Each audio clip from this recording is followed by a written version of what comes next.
आज के इस वीडियो में हम बात करने वाले हैं निजी क्षेत्र में कस्टम हायरिंग सेंटर स्थापित करने हेतु योजना के बारे में।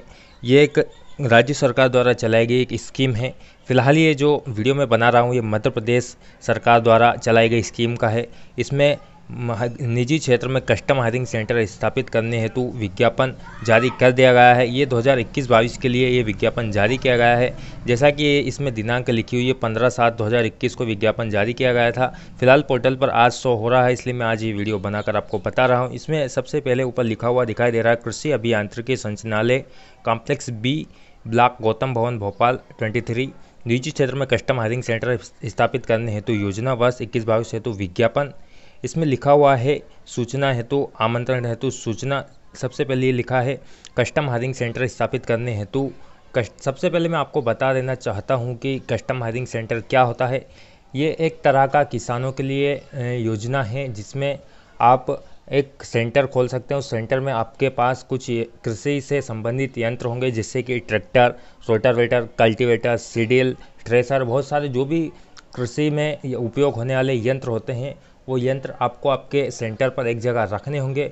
और उसके बाद में किसी किसान को ज़रूरत होती है, जैसे सभी किसानों के पास ये यंत्र उपलब्ध नहीं होते हैं, जो भी किसान को खेती करने के लिए इन यंत्र की ज़रूरत होती है वो आपके पास आएंगे और आपसे किराए पर ये यंत्र को ले जाएंगे, उनकी खेती करेंगे, उनकी खेती में मुनाफा अर्जित करेंगे और आप इनका जो भी किराया बनेगा वो किराया आपको दे दिया करेंगे। अब इसमें जो आप यंत्र, आपके पास जितने भी जो यंत्र हैं वो ख़रीदने के लिए सरकार आपको ये इसमें सब्सिडी दे रही है। जैसे कि अधिकतम और सब्सिडी भी मतलब आपको लोन के रूप में मिलेगी। जैसे इसमें अधिकतम 25 लाख रुपए का लोन सरकार द्वारा, बैंक द्वारा आपको आपके खाते में मिल जाएगा। उसमें से 10 लाख रुपए की अधिकतम सब्सिडी है और 40% में गिने तो 40% की इसमें सब्सिडी है। यानी कि आपको 10 लाख रुपए की सब्सिडी मिल जाएगी। आपको सिर्फ जो 15 लाख रुपए हैं वो वापस से बैंक में भरने होते हैं। आप जो 25 लाख का लोन लेते हैं वो 25 लाख में आपको ये जितने भी यंत्र हैं वो खरीद कर आपको ये सेंटर स्थापित करना होगा। अब इसकी पूरी प्रोसेस आपको इस पीडीएफ में मैं बता देता हूँ। पीडीएफ कहाँ से डाउनलोड करना है वो भी मैं आपको बता दूंगा। हो सकेगा तो मैं पीडीएफ का लिंक आपको इस वीडियो के डिस्क्रिप्शन में दे दूंगा, आप वहाँ से भी सीधे इसे पढ़ सकते हैं, वहाँ से डाउनलोड कर सकते हैं।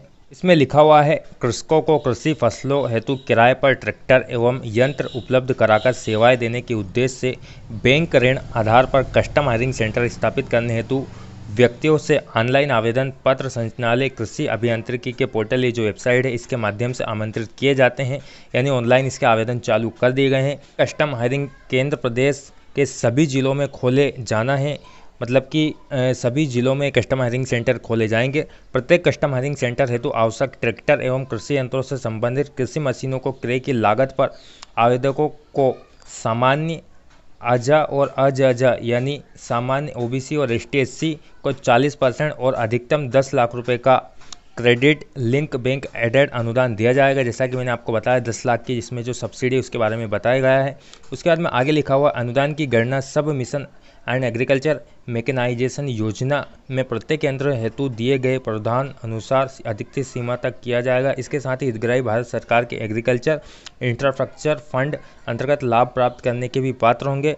प्रत्येक जिले में कुल 8 कस्टम हायरिंग सेंटर स्थापित किए जाएंगे, यानी एक जिले में कुल 8 स्थापित किए जाएंगे। अब एसटी/एससी और ओबीसी को कितने होंगे सभी की लिस्ट भी नीचे दी हुई है, मैं आपको सब बता देता हूं। इसमें कुल 416 कस्टम हायरिंग सेंटर स्थापित किए जाएंगे, जिसमें से 312 जो है सामान्य वर्ग के लिए, सामान्य में ओबीसी और जनरल दोनों आ गए हैं। उसके बाद में अनुसूचित जनजाति और अनुसूचित जाति के लिए 52 के लक्ष्य दिए गए हैं। आगे इसमें लिखा है प्राप्त आवेदकों इसी वर्ष 2021-22 हेतु वैध रहेंगे। प्रत्येक आवेदकों को आवेदन हेतु धरोहर राशि बैंक ड्राफ्ट के रूप में जमा करानी होगी। यानी आपको आवेदन के साथ एक बैंक ड्राफ्ट भी जमा कराना होगा। अब सामान्य वर्ग के आवेदकों को 10,000 रुपये तथा अनुसूचित जाति और अनुसूचित जनजाति के आवेदकों को 5,000 का बैंक ड्राफ्ट बनाया जाना होगा। मतलब कि जो सामान्य और ओबीसी के हैं उनको 10,000 रुपये का बैंक ड्राफ्ट जमा करना होगा और एसटी/एससी के लिए 5-5 हज़ार रुपये का ड्राफ्ट बनाकर जमा करना होगा। उसके बाद में कुछ आगे जानकारी है, जैसे कि आवेदन करने की अवधि दिनांक 19 जुलाई यानी आज से ये आवेदन चालू हो गए हैं, तो 30 जुलाई 2021 तक ये आवेदन चलेंगे। उसके बाद में जिलेवार आवेदकों को अभिलेखों का सत्यापन एवं बैंक ड्राफ्ट जमा करने की अवधि यानी कि सबसे जिलेवार जो आवेदन जितने भी आवेदन होंगे उनका आपको सत्यापन कराना होगा। सत्यापन की तारीख जो है 31 जुलाई से 4 अगस्त तक की रहेगी। 10:30 बजे से 5:30 बजे तक का इसमें टाइम दिया गया है। सब नीचे सूची दी गई है, उसमें जिलेवार दिया गया है कि किस जिले के व्यक्ति को कहाँ पर ये सत्यापन कराना होगा। उसके बाद में जिलेवार प्राथमिकता सूची का लॉटरी पद्धति से निर्धारण, यानी कि जिसमें सभी को नहीं मिलेगा, अगर ज़्यादा आवेदन होते हैं तो इसमें लॉटरी पद्धति से इसका किया जाएगा। उसके बाद में जो है कि 6 अगस्त से 12 बजे से इसके लॉटरी आ जाएगी। आगे इसमें बहुत सारी शर्तें लिखी हुई है, आप इसे पढ़ लीजिएगा क्योंकि आपको PDF आपके मोबाइल में मिल जाएगा। उसके बाद में आगे कुछ और जानकारी है, जैसे इसमें आवेदन की प्रक्रिया लिखी हुई है कुल, जिसे कि अभी हमने जो बताया है वही लगभग वही जानकारी इसमें देखने को आपको मिलेगी। उसके बाद में नीचे कुछ लिखा है, जैसे जिलों से संबंधित संभागीय कृषि यंत्री कार्यपालन यंत्री कार्यालयों के विभिन्न विवरण अनुसार निम्नानुसार हैं। कुछ जानकारी वो दी गई है, अपने संभाग के अनुसार ये कॉन्टैक्ट नंबर भी दिए गए हैं, आप उनसे कॉन्टैक्ट करके बात कर सकते हैं। कुछ और जानकारी भी लिखी हुई है, आप इसे पढ़ लीजिएगा। उसके बाद में कुछ और जानकारी नीचे मैं आपको बता देता हूँ। मैं एक और महत्वपूर्ण जानकारी लिखी हुई है, अनिवार्य रूप से रखे जाने वाले कृषि यंत्र, यानी अगर आप ये सेंटर खोलते हैं तो आपको कौन कौन से यंत्र आपके सेंटर पर रखने होंगे। इसमें लिखा है सबसे पहले एक ट्रैक्टर आपके पास आपको रखना होगा, एक प्लाव रखना होगा, एक रोटावेटर, एक कल्टीवेटर या डिस्क हैरो।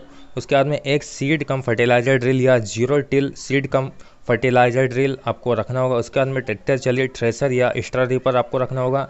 एक रेज बेड ब्लांजर या राइस ट्रांसप्लांटर आपको रखना होगा। मतलब ये जो 7 यंत्र आप यहाँ लिखे हुए हैं ये आपको अनिवार्य रूप से खरीदने होंगे, ये आपके सेंटर पर होना अनिवार्य है। उसके बाद में नीचे लिखा हुआ प्रोजेक्ट की लागत सीमा अंतर्गत यदि आवेदक चाहे तो स्थानीय तथा फसल की आवश्यकता को देखकर परिशिष्ट 2 में दी गई इच्छुक यंत्रों की सूची में से यंत्रों को क्रय कर सकता है।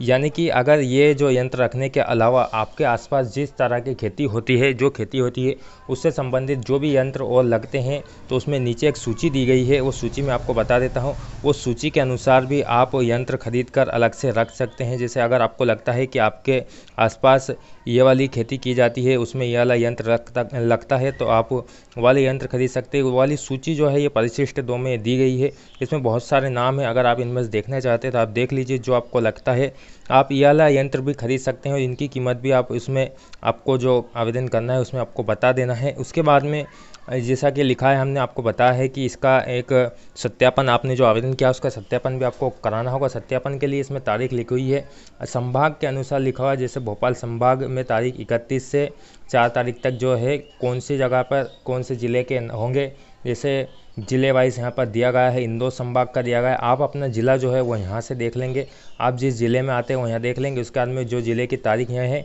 वो तारीख यहाँ देखेंगे। उसके बाद में उस तारीख को आपका सत्यापन कराने जाना है। सबसे पहले मैं आपको एक इसका जो आज विज्ञापन आया है न्यूज़पेपर में वो भी मैं आपको बता देता हूँ।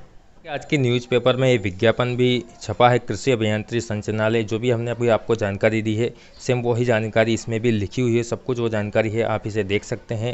ये पूरा विज्ञापन ही पत्रिका न्यूज़पेपर जो है उसी में छपा गया है, आपके पास अगर आता है तो आप उसमें देख लीजिए। उसके अलावा किसी और पेपर में भी होगा, हमने ध्यान नहीं दिया है, हमने सिर्फ पत्रिका न्यूज़पेपर में जो है इसमें सब जानकारी, आप इसे भी पढ़ लीजिएगा। वाला वीडियो काफ़ी बड़ा हो गया है, इसलिए इसका जो आगे की प्रोसेस है वो हम अगले वीडियो में आपको बता देंगे। किस तरह से इसका आवेदन होने वाला है, किस तरह से इसका ऑनलाइन आवेदन आप अपने खुद से ही कर सकते हैं, ये सब कुछ जानकारी आपको अगले वीडियो में हम बता देंगे, क्योंकि ये वीडियो काफ़ी बड़ा हो गया है।